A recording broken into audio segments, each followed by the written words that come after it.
Oh yeah, oh yeah. Allah fuling kelon tolle pareta. Oh yeah, yeah.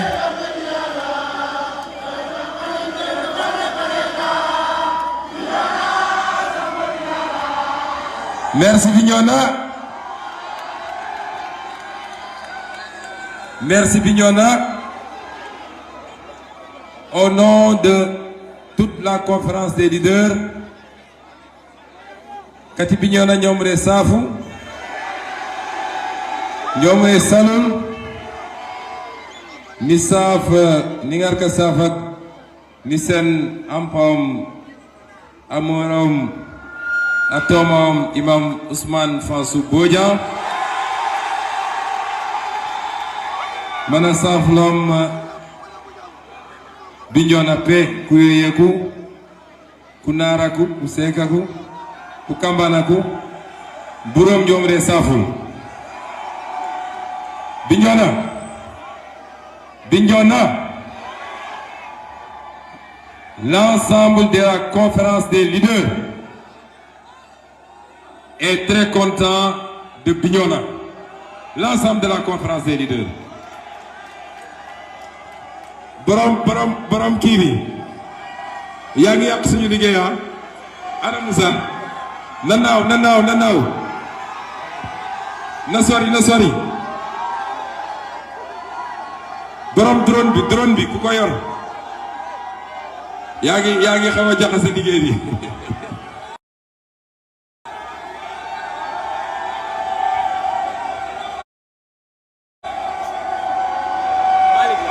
Déthié Fall président Déthié kan moo gagné léegi Paris défi mobilisation bi kan moo ko gagné man nag waa Bignona nañ ma mere parce que d'accorduma Bignona gagnéwul de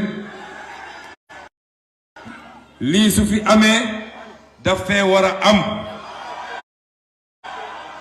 fii su fi amuloon damay bàyyi politique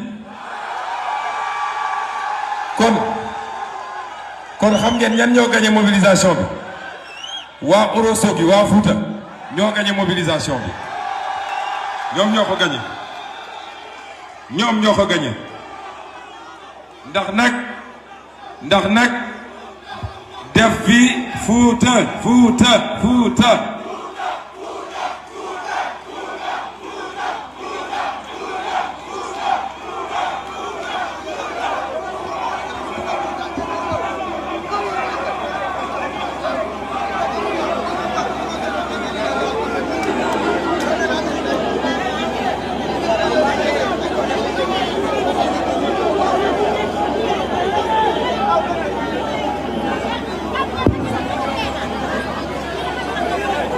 Excusez-nous pour l'interruption. Sama jabar moo ñëw di ma nuyu. Mooy jabaru sama turando feu Ousmane Badji. Xam nga am na léegi nu mu tuuti 80 ans. waaye dafa ñëwoon di ma nuyu si sama jabar nag bu ñëwee j'interromps tout waxtaan ak moom ba noppi. Loola tax ma interrompre.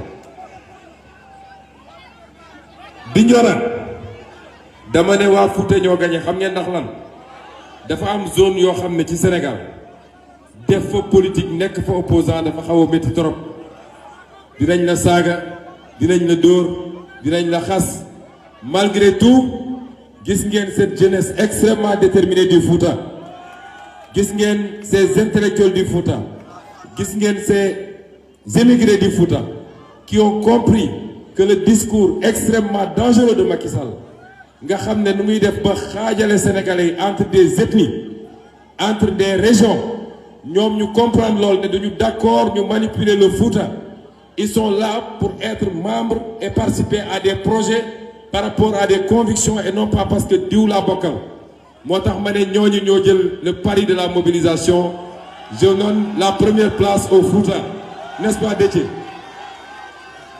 Alors et je vais délivrer ici 2 messages et c'est important. parce que ce sera peut-être notre dernier discours de campagne. Fii duñ fi yàgg parce que Déthié l'a dit, il nous reste moins de 4 heures de campagne. On doit aller jusqu'à Ziguinchor, remonter jusqu'à Goudomp et revenir terminer à Ziguinchor. Ça nous fait presque 150 km yu ñu war a def. Kon on ne peut pas durer ici. Mais étape bi bu amuloon sax yàqul dara ci victoire Bignona. Parce que vous, Bignona, vous avez très tôt compris.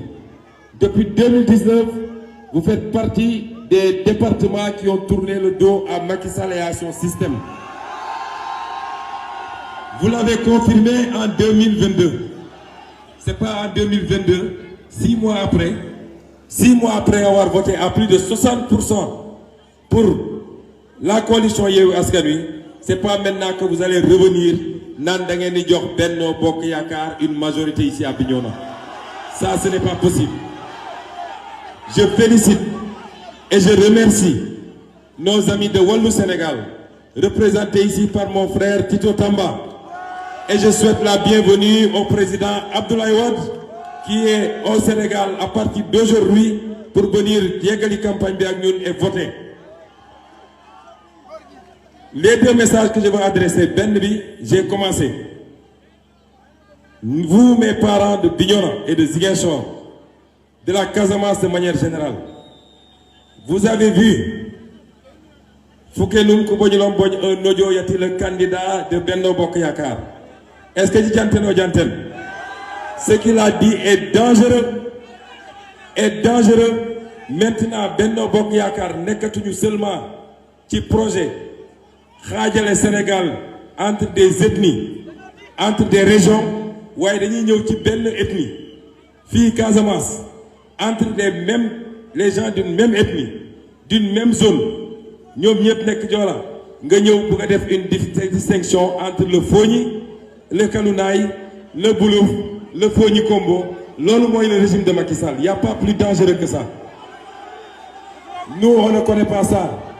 On n'a pas ce problème ici. Et dans notre parti, et dans tous nos partis, elle est candidate. Elle est d'où? Elle n'est pas de Bignona. Elle n'est pas originaire du Fogni. Lui, il est candidat. Il n'est pas originaire du Boulouf. Le premier suppléant, il n'est pas originaire des Kalounaay. Nous ne connaissons pas ces détails-là. Bëgg am des cartes d'électeurs warul tax nga manipuler les gens. Moo tax mes parents du Fogni, si le Fogni a accusé un retard, comme tout le Sénégal nag, et comme toute la Casamance, c'est le fruit des politiques désastreuses de Macky Sall, mais c'est pas la faute du Boulouf ou du Kassa ou de n'importe quelle autre zone. Il faut pas accepter cela. Le deuxième message que je veux lancer à tous les Sénégalais maintenant, parce que c'est le dernier, peut-être, dama bëgg a def un appel aux Sénégalais. Nous sommes à moins de 48 heures d'une échéance extrêmement importante. Macky Sall nag ñun ñëpp xam nañu lan mooy stratégie am. Macky Sall, sa stratégie mooy la stratégie des grands électeurs.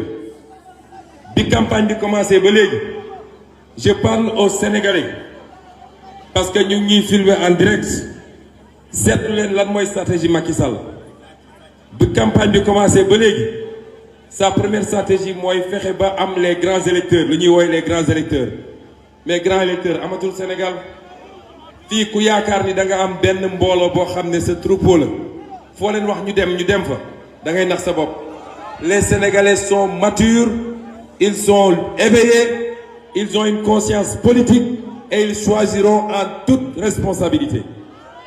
Macky Sall pare la toog njëkk na recevoir les jeunes Jakartaman, parce que je l'ai dit, son seul projet pour la jeunesse sénégalaise c'est les Jakarta.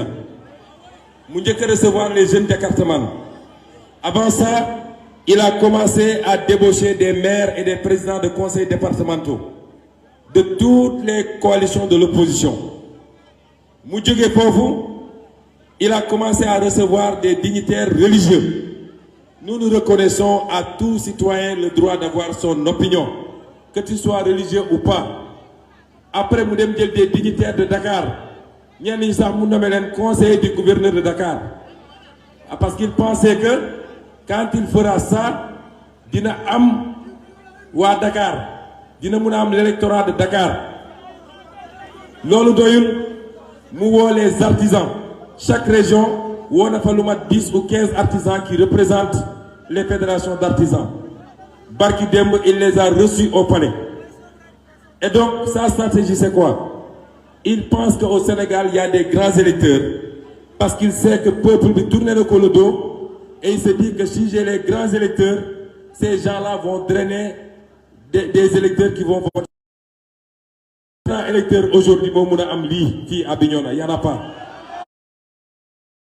Et partout où on est passé au Sénégal c'est la même chose et c'est pourquoi li may wax sénégalais c'est ça le système dont j'ai toujours parlé. Chaque fois que le système est menacé ñiy bénéficier wu ci système bi yëpp ils vont se retrouver autour du président de la République pour fexe ba système bi desaat fi nu mu gën a yàggee et c'est sur le dos du peuple sénégalais qui a trop souffert et il faut barrer la route à ce système. On sait qui a gagné et c'est Yewwi Askan Wi qui a gagné depuis longtemps. Donc on est venu pour une formalité. La question c'est quoi? C'est est-ce que cette fois-ci ce sera à 80% ou 85% ou à 65%? Mais la question de la victoire éclatante de Yewwi Askan Wi, on n'en discute pas. Man, je parle de manière beaucoup plus globale à tous les Sénégalais. Kenn ku ne na jël responsabilité parce que c'est notre avenir et c'est celui surtout de nos enfants, de nos petits-enfants. Loolu moo nekk en jeu actuellement. Moo tax il nous reste combien de jours, combien d'heures? Il nous reste 4 heures de temps pour que la campagne s'achève. Je veux que waa Bignona vous applaudissiez la conférence des leaders de Yewwi Askan Wi. Je suis fier ici chez moi. Je suis fier de leur rendre un hommage parce que ñii gënuma leen jàng ëpp ma leen diplôme gënuma leen yàgg ci politique ëpp ma leen alal waaye ay gor pire lañu dañ maa jox cër boo xam ne je ne pourrai jamais fay leen cër boobu. su ma tourné gis le doyen Khalifa Sall lan la amul ci politique lan la deful ci politique tey mu ñëw ànd ak ñun. Il aurait pu dire je ne suis pas candidat. Il aurait pu dire Magla naa bàyyi xale yi def ko. Il a fait toutes les étapes avec nous. En 14 jours, on a parcouru des milliers et des milliers et des milliers de kilomètres. Vous les jeunes, vous devez regarder ci ñii. Ma jël doyen Habib Sy.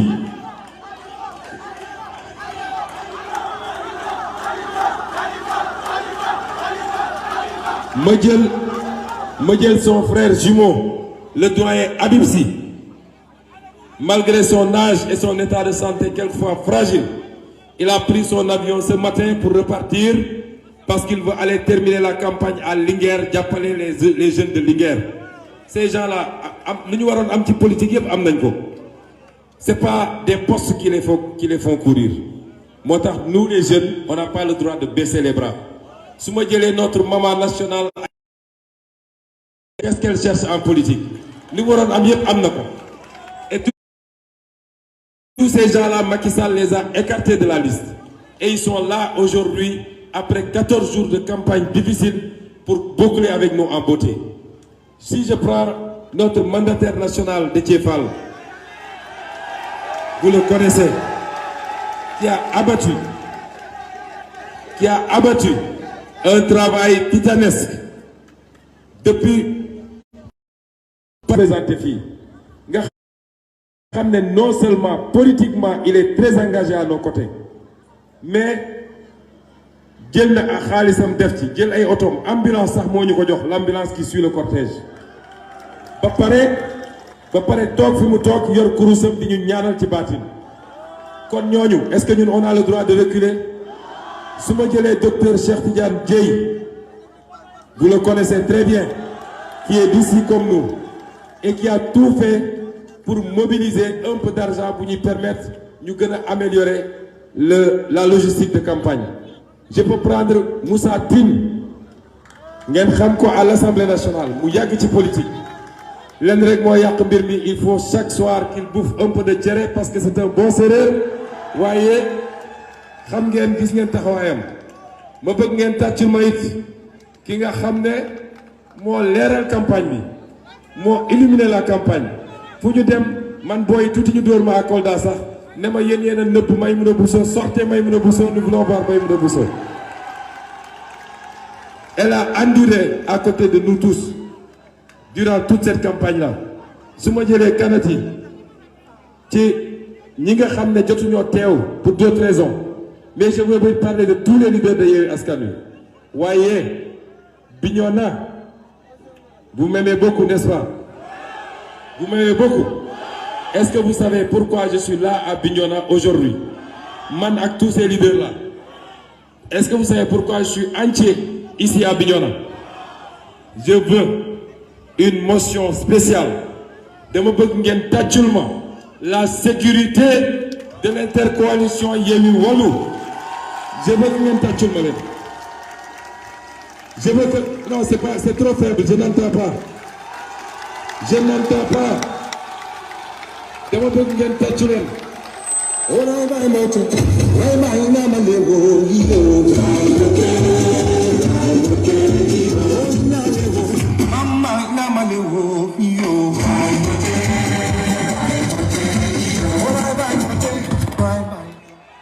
mais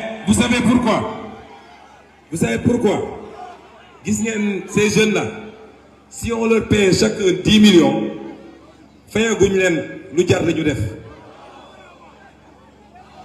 nous qui étions avec eux Déthié seedeel Khalifa seedeel Cheikh Tidiane Moussa ces jeunes-là on ne pourra jamais les payer si on est là entier aujourd'hui gannaaw yàlla c'est grâce à eux et ça il faudrait qu'on le retienne parce qu'ils font partie du projet Yewwi Askan Wi il faudra jamais qu'on l'oublie parce que lañ ci daj bëri na ku nekk Yewwi Askan Wi di responsable de premier plan te dajoo ko ci mais je veux également que vous applaudissiez les chauffeurs parce qu'ils ont conduit quelquefois dawal nañu pendant 24 heures sans arrêter et on n'a quasiment pas eu d'accident bu tax ñuy wax accident dama bëgg ngeen tàccu leen également la presse qui nous a suivis jusqu'à présent mënuñu leen remercier ñooñu ñëpp c'est pourquoi ce que je veux vous dire pour conclure parce que jarul affaire bi di gudd te barke yàlla ngi ñëw parce qu'il est en train de pleuvoir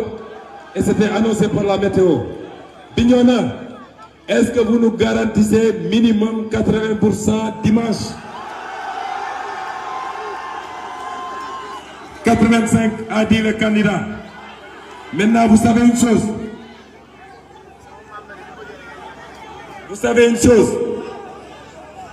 muyukati Bignona le candidat a dit tout à l'heure Waterinding mais quel est l'objectif élection yi c'est quoi c'est des formalités l'objectif vous le savez avec Yewwi Askan Wi l'objectif